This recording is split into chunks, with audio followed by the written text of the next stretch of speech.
Gil, so what makes what makes you that angel with a magic touch?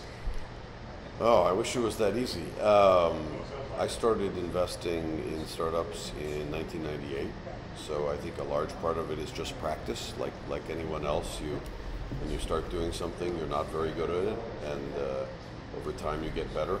So in 15 years of practicing, I think I've gotten better at sort of what to pick, and I've gotten to build a bigger network, and I've done many favors for many people, and now many years later, it feels like that's paying off in the sense that people are calling me instead of me having to call them. It's always good when other people call you. Excellent, excellent. And how were you able to build the largest syndicate on AngelList? Well, I think if you look, the syndicate software started about a year ago. And at the time, a number of people, there were probably 30 or 40 or 50 of us who all joined in the first few weeks. And again, I think some of it was just track record.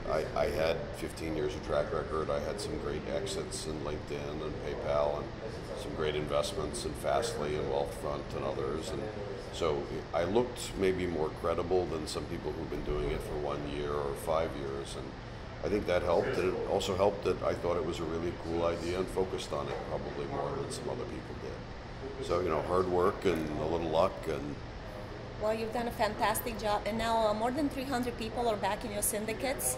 Oh no, so the main syndicate, if you go on the syndicate tab on AngelList, the Gil syndicate is #1 with about 760 backers, but we also run the SaaS syndicate and the marketplace syndicate and the IoT syndicate, and in total it's over 2,000 people now. Oh wow, excellent. And if crowdfunding is a very new concept, a lot of people are a little scared or they don't know what it is. Why should people invest in syndicates? Yeah, so I don't think of it as crowdfunding. I think of it as, in the past, angels, a group of angels would write small checks, and now a group of angels can come together, pool their money, and write one big check.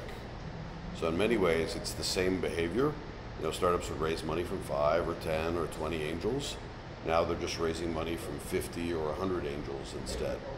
And so it's really the same behavior, but what it allows that was not possible a year ago, before the crowdfunding laws, is I would sometimes go to a CEO and say, hey, a friend of mine would like to put $1,000 in. Right. And the CEO would laugh at me and say, the cost of the lawyers to put together the paperwork to let your friend invest $1,000 is more than $1,000.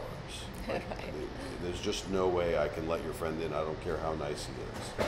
And so what it's done is it's let people invest much smaller amounts of money, hopefully in more companies, because it is very risky. And I often tell people, if you don't do at least 20 or 30 investments, there is a very high likelihood that you'll lose all your money. So you mentioned a few of the industries that you're working on.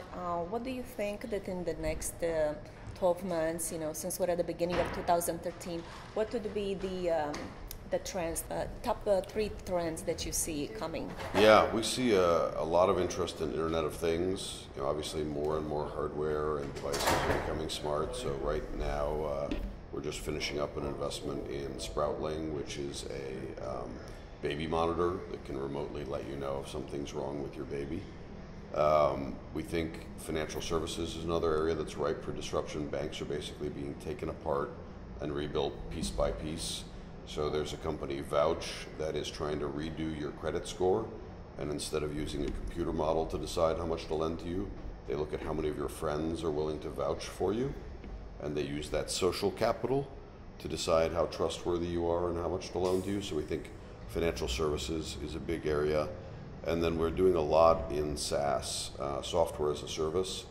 And what's different there is, 10 years ago, you would spend millions of dollars building software, and then you would go hire very expensive enterprise salespeople to sell it. Today, you can put out SaaS software in a matter of months. You can do a few Google ads and find out what customers think. And so the ability to build a business on almost no capital is really a huge difference from the days of Oracle and SAP. Excellent, and we'll look forward to following these trends in 2015. But let's go a little bit back. Yeah, you've been a very successful CEO, very successful executive, angel. But what was your first job, right? And what did you learn from it? From my interviews with a lot of successful people, it's amazing what they started in. I mean, a VC in the Bay Area with $5 billion in exits. He started as a janitor, right? So it's always fascinating to me to see how people have evolved and what they've learned from their first job. Interesting. So I was an engineer. I went to a state school on scholarship. My parents are teachers. And so I had to work very hard to get a job out of college. And was able to get an internship at General Electric when I was in college that ended up turning into a job there. And GE is a little like the Army. So in 2 years I had 4 jobs in 2 states, in 3 divisions. And you learn a lot how to adapt and how to very quickly learn a new skill and meet new people. And so it was a lot of stress, but I found I really enjoyed that constant change. And if I thought GE was a lot of change, when I moved out here, I realized it was nothing compared to just the pace of change that you see out here. What was the best piece of advice you've ever received? And how did it guide you? Yeah, so let's see. I mean, the best piece of advice I ever got was have big ears and a small mouth. That's right? a good one.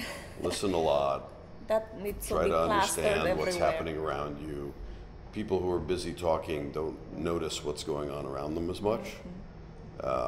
And so I think that is a skill. And then, as an entrepreneur, I would say it's adaptability, right? The best laid plans always go awry. There was a Maynard Webb who was briefly a mentor of mine.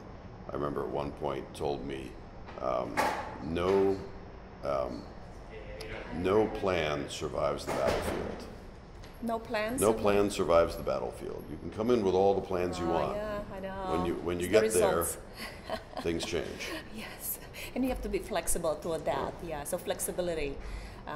We're talking about pivoting, right? Constant change. Constant change. The only constant is the change itself. Yeah. We're gonna end with 3 things that people don't know about you.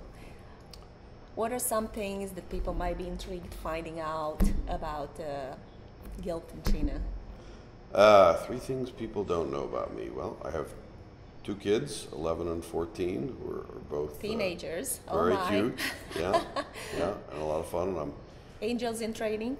They are. Well, they've both learned programming and cool. some other tech skills. So it's very cool. One of the reasons I'm so passionate about entrepreneurship and sort of business in general is that I spent a year behind the Iron Curtain going to a communist public school for a year. Oh, wow. And got Where to see what life was like in Prague in 1979.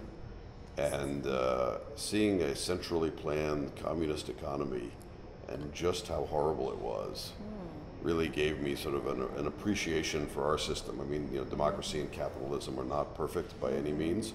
They're just better than anything else we've ever come up with. Yeah.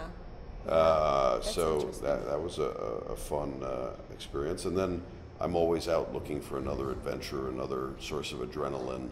So I do a lot of adventure travel type things, and was in Moscow a while back flying a MiG at the Experimental Air Force Base in Shemetanayo.